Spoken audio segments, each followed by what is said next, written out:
Hi friends, public story .inಗೆ ಸ್ವಾಗತ. ಮೊದಲಿಗೆ ನಮ್ಮ ಪಬ್ಲಿಕ್ ಸ್ಟೋರಿಯ ಸಬ್ಸ್ಕ್ರೈಬ್ ಮಾಡ್ಕೊಳ್ಳಿ, ಬೆಲ್ ಬಟನ್ ಒತ್ತಿ. ಈ ದಿನ ತುಂಬ ಹಾಟ್ ವಿಚಾರ ಚರ್ಚೆ ಮಾಡ್ತಾ ಇದ್ದೀವಿ. ಡಿ ಎಲ್ ಅಂದ್ರೆ ಏನು, ಅದನ್ನು ಹೇಗೆ ಮಾಡಿಸ್ಕೊಬೇಕು, DL ಇಲ್ಲ ಅಂದ್ರೆ ಏನು ಪ್ರಾಬ್ಲಮ್ ಆಗುತ್ತೆ, DL ಕಳೆದೋದ್ರೆ ಏನು ಮಾಡಬೇಕು, ಎಲ್ಲ ವಿಚಾರಗಳ ಚರ್ಚೆಗೆ ನಮ್ಮೊಂದಿಗಿದ್ದಾರೆ ರಂಗನಾಥ್ ಅವರು ರಾಜ್ಯ ಮೋಟಾರು ವಾಹನ ತರಬೇತಿ ಶಾಲೆಗಳ ರಾಜ್ಯ ಉಪಾಧ್ಯಕ್ಷರು ಮತ್ತು ಮಧುಗಿರಿಯ ಸ್ಫೂರ್ತಿ ಡ್ರೈವಿಂಗ್ ಶಾಲೆಯ ಪ್ರಾಂಶುಪಾಲರು. ಅವರು ನಮ್ಮೊಂದಿಗಿದ್ದಾರೆ, ಅವರನ್ನು ಕೇಳೋಣ. ಸರ್, DL ಬಗ್ಗೆ ಸ್ವಲ್ಪ ತಿಳಿಸ್ಕೊಡ್ತೀರಾ? ಖಂಡಿತವಾಗಲು ಒಂದು ಒಳ್ಳೆಯ ಇವತ್ತು ನಿಮ್ಮ ಚಾನಲ್ ಒಳ್ಳೆಯ ಉದ್ದೇಶ ಇದೆ, ಖಂಡಿತ ಮಾಡಿಕೊಡ್ತೀನಿ. ಪ್ರಪ್ರಥಮವಾಗಿ ಭಾರತದ ನಾಗರಿಕನಾಗಿ ಒಂದು ಲೈಸೆನ್ಸ್ ಮಾಡಿಸ್ಬೇಕಂದ್ರೆ ಕಂಪಲ್ಸರಿ ಕಡ್ಡಾಯವಾಗಿ 18 ವರ್ಷ ದಾಟಿರಬೇಕಾಗ್ತದೆ. ಜೊತೆಗೆ ಈಗ ಕೇಂದ್ರ ಸರ್ಕಾರ ಒಂದು ಒಳ್ಳೆಯ ಉಪಾಯ ಮಾಡಿದ್ದಾರೆ. ಹೆಂಗೆ ಗೊತ್ತಾ, ಮೊದಲೆಲ್ಲ ಬರವಣಿಗೆ ಮಾಡಬೇಕಾಗಿತ್ತು, ಮ್ಯಾನುವಲ್ ಇತ್ತು. ಈಗ ಹಂಗಿಲ್ಲ. ಈಗ ನಾವೊಂದು ಪರಿವಹನ ವೆಬ್ಸೈಟ್ ಅಂತ ಬರುತ್ತೆ, ಆ ವೆಬ್ಸೈಟ್ಗೆ ಹೋದಾಗ ಆಟೋಮೆಟಿಕಲಿ ಎಲ್ಲೆಲ್ಲಿ ಬೇಕಾಗಿ ಕೇಳುತ್ತೆ, DL ಬೇಕಾಗಿ ಕೇಳುತ್ತೆ, ಆ DL ನವೀಕರಣದ ಬಗ್ಗೆ ಹೇಳ್ತದೆ. ನಾವು ಫಸ್ಟ್ ಏನು ಮಾಡಬೇಕು, ಡ್ರೈವ್ ಲೈಸೆನ್ಸ್ ಕಲಿಬೇಕಾದ್ರೆ ಎಲ್ಲೆಲ್ಲಿ ಹೋಗ್ಬೇಕಂದ್ರೆ ಕಲಿಕಾ ಚಾಲನಾ ಪತ್ರವನ್ನು ನಾವು ತಗೊಳಕ್ಕೆ ಹೋದಾಗ ಅಲ್ಲಿ ಓಪನ್ ಆಗುತ್ತೆ. ಅಲ್ಲಿ ಕಲಿಕೆ ಚಾಲನಾ ಪತ್ರ ಬೇಕಾದಂಥ ಅಡಕಗಳು ಅಥವಾ ಮಾನದಂಡ ಕೇಳ್ತದೆ. ಏನು ಮಾನದಂಡಗಳಕ್ಕೆ? Very simple. ನಾವು ಆಧಾರ್ ಕಾರ್ಡ್ ಇರ್ತದೆ, Aadhaar card date of birth ಇರ್ತದೆ, ಅದನ್ನು ಅನ್ವಯ ಮಾಡಿ ಆ ಆಧಾರ್ ಕಾರ್ಡ್ಗೆ ಫೋನ್ ನಂಬರ್ ಲಿಂಕ್ ಆಗಿರ್ಬೇಕು. ಆ್ಯಕ್ಚುಲಿ ಆಧಾರ್ ಕಾರ್ಡ್ಗೆ ಒಂದು ಪಕ್ಷ ಫೋನ್ ನಂಬರ್ ಲಿಂಕ್ ಆಗಿದ್ದ ಪಕ್ಷದಲ್ಲಿ, ಅಂದರೆ ಇಲ್ಲದ ಪಕ್ಷದಲ್ಲಿ ಅದು ಇನ್ನೊಂದು ಕೇಳುತ್ತೆ. ಏನು ಕೇಳುತ್ತೆ? ನಿಮ್ಮ ಡೇಟ್ ಆಫ್ ಬರ್ತ್ ಕೇಳುತ್ತೆ. ಅದನ್ನು ನಾವು ಅಪ್ಲೋಡ್ ಮಾಡಬೇಕಾಗ್ತದೆ. ಆಧಾರ್ ಕಾರ್ಡ್ ಅಪ್ಲೋಡ್ ಮಾಡಬೇಕಾಗ್ತದೆ. ಒಂದು ಪಾಸ್ಪೋರ್ಟ್ ಅಳತೆ ಫೋಟೋವನ್ನು ಅಪ್ಲೋಡ್ ಮಾಡಬೇಕಾಗ್ತದೆ. ನಂತರ ಸ್ಪೆಸಿಫಿಕ್ ಸಿಗ್ನೇಚರ್ಸ್ ನಮ್ಮದು, ಅದನ್ನು ಅಪ್ಲೋಡ್ ಮಾಡಬೇಕಾಗ್ತದೆ. ಇದನ್ನು ಒಳಗೊಂಡಂತೆ ಆವಾಗ ಒಂದು ವೆಬ್ಸೈಟ್ ಓಪನ್ ಆಗುತ್ತೆ. ಅವಾಗ ಪ್ರೊಸೀಡ್ ಮುಂದಕ್ಕೆ ಹೋಗಿ ಅಂತ ಹೇಳ್ತೀವಿ. ಮುಂದಕ್ಕೆ ಹೋದಾಗ ನಾವು ಚಲನ್ ಬರುತ್ತೆ, ಅಂದರೆ ಸರ್ಕಾರ ವೆಬ್ಸೈಟ್ಗೆ ಹೋದಾಗ ಚಲನ್ ಸಂದಾಯವನ್ನು ಮಾಡಿ ಹಣ ಸಂದಾಯ ಕೇಳುತ್ತೆ. ಎಷ್ಟಾಗೋದು? ಫಾರ್ ಎಕ್ಸಾಂಪಲ್ ಒಂದು ಗಾಡಿ, ಒಂದು ವಾಹನ ಇದ್ದಂತೆ, ಒಂದು for example motor cycle with gear without gear ಅಂತ ಬರುತ್ತೆ. ಅದನ್ನು ನಾವು ಕ್ಲಿಕ್ ಮಾಡಿದಾಗ ಟೂ ವೀಲರ್ಗೆ ಅದನ್ನು ನಾವು ಕ್ಲಿಕ್ ಮಾಡಿದಾಗ ಏನಾಗ್ತಲ್ಲಿ ಈ ಚಲನ್ ಜನರೇಟ್ ಆಗುತ್ತೆ. ಎಷ್ಟು ಬರುತ್ತೆ? 200 ರೂಪಾಯಿ ಚಲನ್ ಬರ್ತದೆ. ಆ 200 ರೂಪಾಯಿ ಚಲನ್ ಏನು ಮಾಡ್ತಾವೆ, ನಮ್ಮ ಬ್ಯಾಂಕ್ ಅಕೌಂಟ್ ಖಾತೆ ಇರುತ್ತಲ್ಲ, ನಮ್ಮ ಬ್ಯಾಂಕ್ ಅಕೌಂಟ್ ಆ ಖಾತೆ ತೆಗಿತೀವಿ. ಅಲ್ಲಿ ಆ ಅಕೌಂಟ್ ನಂಬರ್ ಕ್ಲಿಕ್ ಮಾಡಿದಾಗ ಅಲ್ಲಿ 200 ರೂಪಾಯಿ ಬ್ಯಾಂಕಿಂದ ಹಣ. ಬೈಕ್ಗೆ ಬೇರೆ, ಕಾರ್ಗೆ ಬೇರೆನಾ? ಹೌದು, ಬೈಕ್ ಬಂದಾಗ 200 ರೂಪಾಯಿ ಫೀಸ್ ತಗೊಂಡ್ರೆ ಎಷ್ಟು? ಕಾರು ಬೈಕ್ ಎರಡೂ ಇದ್ದಾಗ 350 ತಗೊಳ್ತದೆ. ಹೀಗೆ ಅದು ಅದಕ್ಕೆ ಕಲಿಕಾ ಚಾಲನಾ ಪತ್ರಕ್ಕೆ ಮಾತ್ರ, ನಾಟ್ ಫಾರ್ DL. ಇಲ್ಲ, ಕಲಿಕಾ ಚಾಲನಾ ಪತ್ರ 30 ದಿವಸಗಳ ಆದ ನಂತರ ನಾವು ಪರ್ಮನೆಂಟ್ DL ಅಂದರೆ ಚಾಲನಾ ಪರವಾನಗಿ ಪತ್ರ ನಾವು ತಗೊಳ್ಬೇಕಾಗ್ತದೆ. ಹೌದು, ಅದು ಕಂಪಲ್ಸರಿ 30 ದಿವಸ ಆಗ್ಲೇಬೇಕಾಗ್ತದೆ. ನಾವು ಬಿಫೋರ್ 30 ಡೇಸ್ ತೊಗೊಳಲ್ಲ. ಕಲಿಯಕ್ಕಿರೋ ಟೈಮ್ ಅದು. ಆ ಕಲಿಕಾ ಟೈಮಲ್ಲಿ ನಾವೇನು ಕಲಿಬೇಕು, ಏನೇನು ಮಾಡ್ಬೇಕನ್ನೋದ್ರ ಬಗ್ಗೆ ಎಷ್ಟೋ ಜನಗಳಿಗೆ ಅರಿವು ಇರಲ್ಲ. ಬಿಡಪ್ಪ, ನಾವು ಆನ್ಲೈನ್ ಅಪ್ಲೈ ಮಾಡ್ಕೊಂತೀವಿ, RDOಗೆ ಹೋಗ್ತೀವಿ, ಗಾಡಿ ತಗೊಂಡು ಹೋಗ್ತೀವಿ, ಗಾಡಿ ಓಡಿಸ್ತೀವಿ, ಪಾಸ್ ಆಗ್ತೀವಿ ಅಂತ. ಕೆಲವರಿಗೆ ಎಕ್ಸಾಮ್ ಕೊಡ್ತಾರಲ್ಲ ಸರ್, ಎಕ್ಸಾಮ್ಸ್ ಇಲ್ಲ, ನಾವು ಆನ್ಲೈನ್ ಎಕ್ಸಾಮ್ಸ್. ಈಗ ಅದು ಹೇಳ್ತಾರೆ, ನಾನೀಗ ಪರಿವಹನ ವೆಬ್ಸೈಟ್ಸಲ್ಲಿ ಅದನ್ನ ನಿಮ್ಗೆ ಅಂತಂತೂ ಹೇಳ್ಕೊಂಬಂದು ನನಗೆ ಎಲ್ಲಿ ನಿಲ್ಲಿಸಿದ್ದಾನೀಗ ಚಲನ್ ಬರುತ್ತೆ. ಚಲನ್ ತುಂಬಿ ಆದಮೇಲೆ ಅಲ್ಲಿ ಎಕ್ಸಾಮ್ ಕೇಳುತ್ತಲ್ಲಿ. ಎಕ್ಸಾಮ್ ಕೇಳಾದ್ಮೇಲೆ ಅದಕ್ಕಿಂತ ಮುಂಚೆ ನಮ್ಮ ಇದೇ ಕೇಳುತ್ತೆ, ಏನಲ್ಲಿ ಫೇಸ್ ಅಥೆಂಟಿಕೇಟ್ ಕೇಳ್ತದೆ, ಮುಖಚರ್ಯ ಗುರುತನ್ನ ಕೇಳ್ತದೆ. ಸೊ ಮುಖಚರ್ಯನ ಫೀಡ್ ಮಾಡಿದಾಗ ಅಲ್ಲಿ ಏನು ಹೇಳ್ತಲ್ಲಿ ಫಿಲ್ ಆಗ್ತಾವ. ಮುಖಚರ್ಯ ತಗೊಂಡಾಗ ನೆಕ್ಸ್ಟ್ ಗೋ ಟು ಟೆಸ್ಟ್ ಅಂತ ಬರುತ್ತೆ. ಆ ಟೆಸ್ಟ್ನಲ್ಲಿ ಒಂದು 14 ರಿಂದ 15 ಕ್ವಶನ್ಸ್ ಇರ್ತದೆ. 15 ಕ್ವಶನ್ಸ್ ಆಪ್ಷನ್ ಸೆಂಟರ್ ಇರ್ತದೆ. ಒಂದು ಕ್ವಶನ್ಸ್ಗೆ 4 ಉತ್ತರ ಇರ್ತದೆ. ಆ 4 ಉತ್ತರದಲ್ಲಿ ಅಲ್ಲೇ ಕಂಪ್ಯೂಟರ್ ಕ್ಲಿಕ್ ಮಾಡ್ಬೇಕಲ್ಲಿ ಸರಿ ಉತ್ತರ ಬರುತ್ತಲ್ಲಿ. ಸೊ 15 ಮಾರ್ಕ್ಸ್ಗೆ ನಾವು 12 ಮಾರ್ಕ್ಸ್ಗೆ ಅಥವಾ 8 ಮಾರ್ಕ್ಸ್ ಬಂದರೆ ಪಾಸ್ ಆಗಿರ್ತಾರೆ ಆಗುತ್ತೆ. ಈ ಪಾಸ್ ಆದ ನಂತರ ಅಲ್ಲಿ ವೆಬ್ಸೈಟ್ ತೋರಿಸುತ್ತೆ ಪಾಸ್ ಅಂತ ಟಿಕ್ ಬರುತ್ತೆ. ಅದಾದ ನಂತರ ಅಷ್ಟಕ್ಕೆ ಮುಗಿತು ತಿಳ್ಕೊಬೇಡಿ. ಇದನ್ನು ನಾವು ನಿಯರೆಸ್ಟ್ RTO ಆಫೀಸ್ಗೆ, ಯಾವುದು ನೀವು ಯಾವ್ದು ಆಯ್ಕೆ ಮಾಡ್ಕೊಂಡಿರ್ತಾರೆ, ಮೊದಲಿಗೆ ತುಮಕೂರು ಮಾಡ್ಕೊಂಡಿರ್ತಾರೆ, ಮಧುಗಿರಿ ಮಾಡ್ಕೊಂಡಿರ್ತಾರೆ, ತಿಪ್ಟೂರು ಮಾಡ್ಕೊಂಡಿರ್ತಾರೆ, ಇದನ್ನು ಆಯ್ಕೆ ಮಾಡ್ಕೊಂಡಿರ್ತಾರೆ. ಆ ಒಂದು ಅಲ್ಲಿಗೆ ಆಫೀಸ್ಗೆ ಹೋದಾಗ ಅಲ್ಲಿ ಮಾಡ್ತದೆ, ಅಲ್ಲಿ ಸರ್ ನಮ್ದು ಹಿಂಗೆ ಆಗಿದೆ ಅಂತ ಅಲ್ಲಿ ಹೋಗುತ್ತಲ್ಲ ಆಟೋಮೆಟಿಕ್ಕಾಗಿ ಅಲ್ಲಿ ಶೋ ಮಾಡುತ್ತಲ್ಲ ಇಂಥ ವ್ಯಕ್ತಿ ಇಲ್ಲಿ ಮಾಡ್ಕೊಂಡಿದೆ ಅಂತ ಹೇಳ್ಬಿಟ್ಟು ಅವ್ರು ಆಟೋಮೆಟಿಕ್ ಏನು ಮಾಡ್ತಾರೆ, ಜನರೇಟ್ ಆಗುತ್ತಾಗ ಇಂಥ ಬಂದಿದೆ ಅಂತ ಡೈಲಿ ಚೆಕ್ ಮಾಡ್ತಾರೆ. RTO ಮಾಡ್ಬಿಟ್ಟು ಅದನ್ನು ಪಾಸ್ ಅದನ್ನು ಅವರು ಇದು ಮಾಡ್ತಾರೆ. ಏನು ಮಾಡ್ತಾರೆ, ಅವ್ರು ಲಾಗಿನ್ ನೆಟ್ನಲ್ಲಿ. ಈಗ ಈ ಮತ್ತಿದ್ದಂಗೆ RTO ಆಫೀಸ್ಗೆ ಹೋಗಂಗಿಲ್ಲ ನೇರವಾಗಿ? ಇಲ್ಲ, ಅಂದರೆ ಹೋಗಬೇಕಾಗುತ್ತೆ, ಕೆಲವು ಹೋಗಲ್ಲ. ಈಗ ಫಾರ್ ಎಕ್ಸಾಂಪಲ್ ಈಗ ಆನ್ಲೈನ್ ಅಪ್ಲೈ ಮಾಡಿದ್ರೆ, ಈಗ ಆಫ್ಲೈನು ಕೂಡ ಇದೆ. ಆಫ್ಲೈನ್ ಇಲ್ಲ, ಆಫ್ಲೈನ್ ಇಲ್ಲ, ಆನ್ಲೈನ್ ಆನ್ಲೈನ್. ಆಫ್ಲೈನ್ ಹೋಯ್ತದ, ಈಗ ಆಫ್ಲೈನ್ ಇಲ್ಲ. ಈಗ ಸಾರ್ವಜನಿಕರ ಉಪಯೋಗಕ್ಕೆ ಮಾತ್ರನೇ ಆನ್ಲೈನ್ ಬಿಟ್ಟರದ ಈಗ. ಅದರಲ್ಲೂ ಕೂಡ ನೀವು ಯಾಕಪ್ಪ ಈ ವಿಷಯ ಚರ್ಚೆ ಮಾಡ್ತಿದ್ದೆ ಅಂದರೆ, ಡ್ರೈವಿಂಗ್ ಶಾಲೆಗಳು ಹೋದ್ರೆ ನಿಮ್ಗೆ ಏನು ಎಕ್ಸ್ಪೀರಿಯನ್ಸು, ನೀವೇ ಮಾಡ್ಕೊಂಡು ಏನು ಎಕ್ಸ್ಪೀರಿಯನ್ಸು. ಫಾರ್ ಎಕ್ಸಾಂಪಲ್ ಈಗ ಮನೆಯಲ್ಲಿ ಒಬ್ಬ ತಾಯಿ ಯಾರು ಮೊದಲೇ ಗುರು ಅಂತಾರೆ, ಎಷ್ಟು ಹೇಳ್ಕೊಡೋದು ಸಾಧ್ಯ ಹೇಳ್ಕೊಡ್ತಾರೆ. ಶಾಲೆ ಬೇರೆ. ಹಾಗೆ ಡ್ರೈವಿಂಗ್ ಶಾಲೆನೇ ಅಲ್ಲಿ ಕೊಡ್ತಕ್ಕ ತರಬೇತಿ ಬೇರೆ ಇರ್ತದೆ. ನಮ್ಮ ತರಬೇತಿಯಲ್ಲಿ ಅರ್ತಕ್ಕಂಥ ವಿದ್ಯಾರ್ಥಿಗಳು 100ಕ್ಕೆ 90 ಭಾಗ ಆಕ್ಸಿಡೆಂಟ್ಸ್ ಆಗಲ್ಲ. ಅದು ಅಂದ್ರೆ ಡ್ರೈವಿಂಗ್ ಲೈಸೆನ್ಸ್ ಮಾಡ್ಕೊ ಮುಂಚೆ ಅಂದ್ರೆ ಈ ಎಲ್ ಏನು ಅವಧಿ 30 days ಹೌದು. ಅವಾಗ ಶಾಲೆಗಳಿಗೆ ಹೋಗಿ ಕಳೆಯೋದು ಒಳ್ಳೇದ, ಡ್ರೈವಿಂಗ್ ಶಾಲೆಗಳಿಗೆ, ಇಲ್ಲ ಸೆಲ್ಫ್ ಆಗಿ ನಾವೇ ಕಲ್ತ್ಕೊಳೋದು ಒಳ್ಳೇದಾ? ಈಗ ನಾನು ನಿಮ್ಮ ಮಧ್ಯೆ ನಿಮ್ಗೆ ಹೇಳಿದೆ ಆ ಇಂದ ಅಂತಹ ಈ ಕಂಪ್ಯೂಟರಲ್ಲಿ ಬರೀ ಬೇಸಿಕ್ ಕಲ್ಸ್ಕೊಡ್ತಾರೆ. ಮುಂದೆ ಏನಾಗ್ತದೆ ಅದು ಬರೀ ಬೇಸಿಕ್ ಕಲ್ತಾಡ ಕಂಪ್ಯೂಟರ್ ಇರ್ತದ? ಇಲ್ಲ, ಅಲ್ಲೂ ಪರಿಣಿತ ಆಗಬೇಕು. ಒಂದು ನಮ್ಮ ಶಾಲೆಗೆ ಬಂದ್ರೆ ಏನಾಗುತ್ತಪ್ಪ ಅಂತಂದ್ರೆ, ಫಾರ್ ಎಕ್ಸಾಂಪಲ್ ಹುಡುಗ ಹೋಗ್ತಾರೆ ಡ್ರೈವಲ್ಲಿ, ಅವ್ನು ಲೆಫ್ಟ್ ಹೋಗೋದು ಗೊತ್ತಿಲ್ಲ, ರೈಟ್ ಹೋಗೋದು ಗೊತ್ತಿಲ್ಲ, ಸಡನ್ ಲೆಫ್ಟ್ ಹೋಗುತ್ತೆ, ಸಡನ್ ರೈಟ್ ಹೋಗ್ತಾನೆ. ನಮ್ಮ ಶಾಲೆಗೆ ಬಂದಾಗ ಲೆಫ್ಟ್ಗೆ ಎಲ್ಲಿ ಹೋಗಬೇಕು, ಎಲ್ಲಿ ರೋಮ್ಸಲ್ಲಿ ಏನು ಮಾಡ್ಬೇಕು ನಾವು, ಸರ್ಕಾರಿ ವಾಹನದಾಗ ಎಲ್ಲಿ ಆರನ್ ಮಾಡಬೇಕು, ಎಲ್ಲಿ ಆರನ್ ಮಾಡಬಾರ್ದು, ರೈಟ್ ಅಂದ್ರೇನು, ಲೆಫ್ಟ್ ಅಂದ್ರೇನು, ಯೂ-ಟರ್ನ್ ಅಂದ್ರೇನು, ಅಪಘಾತ ಅವಾಯ್ಡ್ ಮಾಡೋಕೆ ಏನು ಮಾಡ್ಬೇಕು ನಾವು, ಓಕೆ ಓಕೆ, ಎಲ್ಲೆಲ್ಲಿ ಆರನ್ ಮಾಡಬೇಕು, ಎಲ್ಲ ಆರನ್ ಮಾಡಬಾರ್ದು. ಓಕೆ, ಬೆಳಗ್ಗೆ ಟೈಮಲ್ಲಿ ನಾವು ಏನು ಇಂಡಿಕೇಶನ್ ತಗೋಬೇಕು, ರಾತ್ರಿ ಹೊತ್ತು ಏನು ಇಂಡಿಕೇಶನ್ ತಗೋಬೇಕು ಮಾಡಬೇಕಾದ್ರೆ. ಫಾರ್ ಎಕ್ಸಾಂಪಲ್ ಓವರ್ಟೇಕ್ ಮಾಡ್ತೀವಿ ಅಂದ್ಕೊಳ್ಳಿ. ಈಗ ಓವರ್ಟೇಕ್ ಎಲ್ಲೆಲ್ಲಿ ಮಾಡ್ಬೇಕು ನಾವು, ಓವರ್ಟೇಕ್ ಎಲ್ಲೆಲ್ಲಿ ನಾವು ಮಾಡಬಾರ್ದು. ಸೊ ಓವರ್ಟೇಕ್ ಮಾಡ್ಬೇಕಾದ್ರೆ ನಾವು ಯಾವ ಮಾನದಂಡ ಅನುಸರಿಸಬೇಕು, ಯಾವ ಸಂಕೇತಗಳನ್ನ ಅನುಸರಿಸಬೇಕು, ನಾವು ಇದೆಲ್ಲ ನಾವು ಶಾಲೆಗೆ ಪಕ್ಕ ಕೊಡ್ತೀವಿ.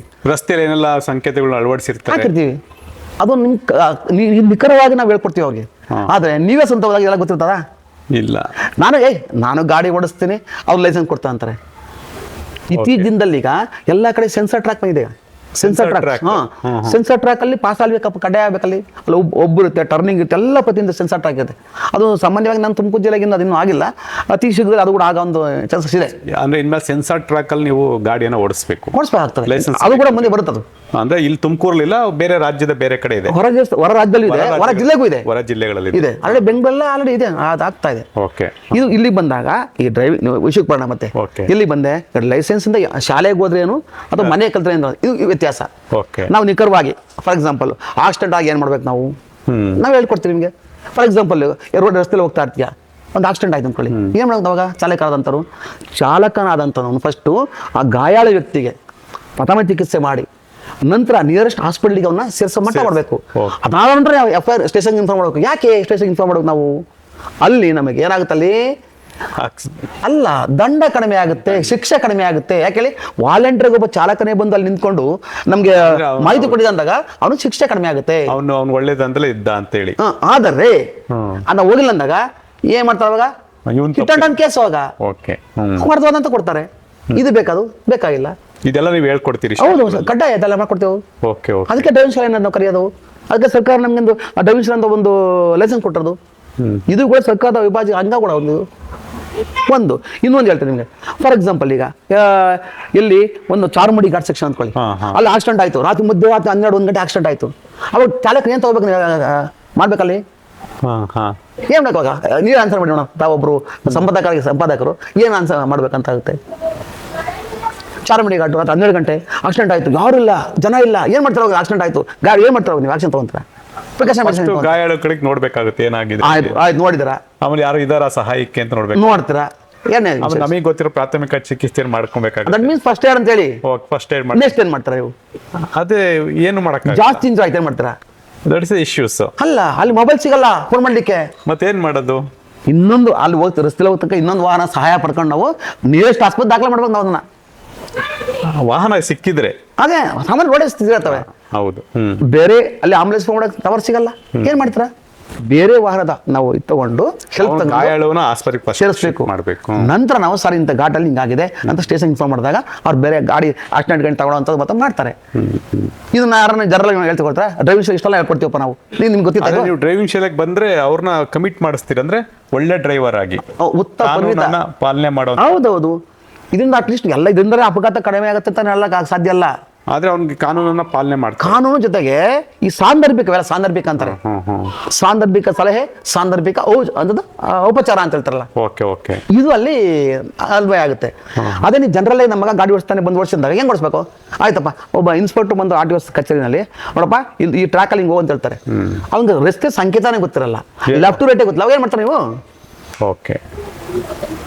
ಇದು ನೀವು ಹೇಳ್ತಕ್ಕಂಥ ಸರ್ ಒಂದು DL ಎಷ್ಟು ವರ್ಷದವರೆಗೆ ಅವ್ರು ಕೊಡ್ತಾರೆ? ಈಗ ಫಾರ್ ಎಕ್ಸಾಂಪಲ್ ಅಂದ್ಕೊಳ್ಳಿ, ನಿಮ್ಗೆ ಎಷ್ಟು ವರ್ಷ?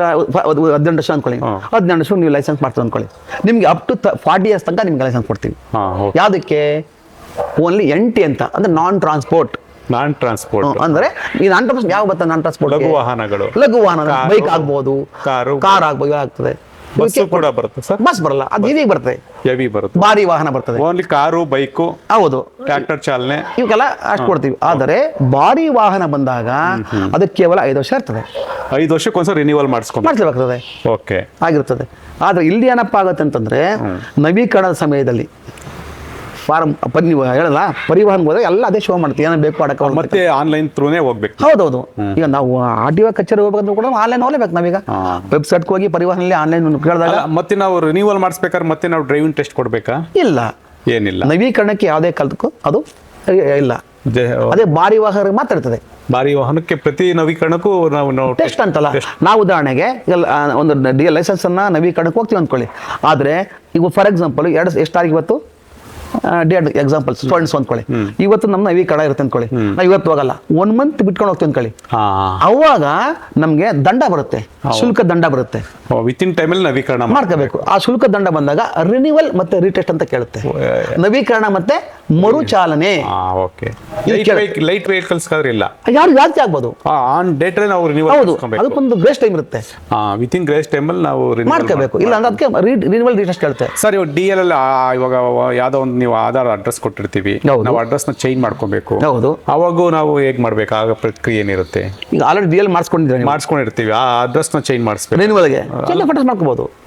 ಅದ್ರ ಪರಿವಹನ ಅಂತ ಅಲ್ಲಿ ಕೇಳ್ತಲ್ಲ, ವಿಳಾಸ ಬದಲಾವಣೆ. ಅವಾಗ ನಾವು ಆಧಾರ್ ಅಥವಾ ಅದಕ್ಕೆ ಸಂಬಂಧಪಟ್ಟ ಡಾಕ್ಯುಮೆಂಟ್ ಕೊಡಬೇಕು. ಓದಿದ್ದಂತ ವಿಳಾಸನ ಈ ವಿಳಾಸ ಬದಲಾವಣೆ ಹೋದ್ರೆ ಅಲ್ಲಿ ತೋರಿಸುತ್ತಲ್ಲ, ಅವಾಗ ನೀವು ವಿಳಾಸ ಬದಲಾವಣೆ ಟೈಪ್ ಮಾಡ್ಬೇಕಲ್ಲಿ. ಓಕೆ. ಅದು ಇಂದಿಷ್ಟು ಫೀಸ್ ಅಂತ ಕಟ್ಟಬೇಕಾಗ್ತದೆ. ಓಕೆ. ಅದು ಆಟೋಮೆಟಿಕ್ ಆಗುತ್ತೆ. ಈಗ ಕಳೆದೋದ್ರೆ ಏನ್ ಮಾಡ್ಬೇಕು ಸರ್? ಅದು ಕೂಡ ಈಗ DL ಕಳೆದೋಯ್ತು, ಇಲ್ಲಿ ಯಾವ ಏರಿಯಾ ಕಳೆದೋಯ್ತು ಫಾರ್ ಎಕ್ಸಾಂಪಲ್ ಕಂಪ್ಲೇಂಟ್ ಕೊಡ್ಬೇಕಾ? ನಿಯರೆಸ್ಟ್ ಏರಿಯಾ ಸ್ಟೇಷನ್ಗೆ ಕಂಪ್ಲೇಂಟ್. ಅಲ್ಲೊಂದು FIR ಕಾಪಿ ಕೊಡ್ತಾರೆ, ಅದು ತಗೊಂಡ್ಬೇಕು. ನಂತರ DL ನಂಬರ್ ತಗೋಬೇಕು, ಅಥವಾ DL ಜೆರಾಕ್ಸ್ ಅಪ್ಲೈ ಮಾಡ್ಬೇಕು. ನಮಗೆ DL ನಂಬರ್ ಗೊತ್ತಿಲ್ಲ.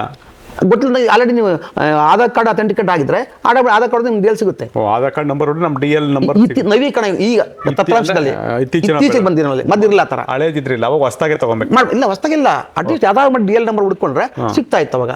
ಈಗ ಹಂಗಿಲ್ಲ, ನಿಮ್ಮ ಆಧಾರ್ ಕಾರ್ಡ್ ಆಗಿದ್ರೆ ಆಟೋಮೆಟಿಕ್ ಸಿಕ್ಕೋಗುತ್ತೆ.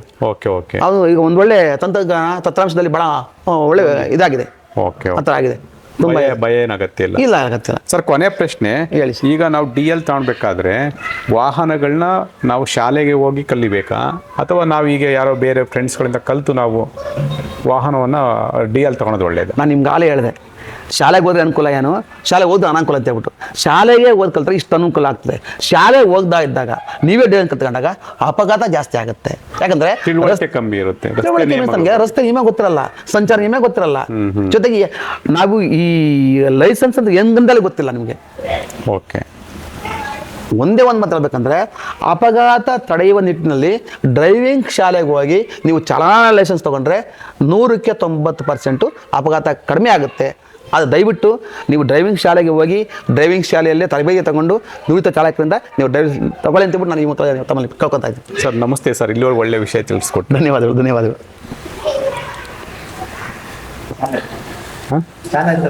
ಹೇಳ ನೋಡಿ ಮಿತ್ರರೇ, ನಮ್ಮ ಪಬ್ಲಿಕ್ ಸ್ಟೋರಿ ಚಾನಲ್ನ ಸಬ್ಸ್ಕ್ರೈಬ್ ಮಾಡಿ, ಮತ್ತು ಅಗತ್ಯ ಇರೋರಿಗೆ ಅದನ್ನು ಫಾರ್ವರ್ಡ್ ಮಾಡಿ. ಧನ್ಯವಾದಗಳು.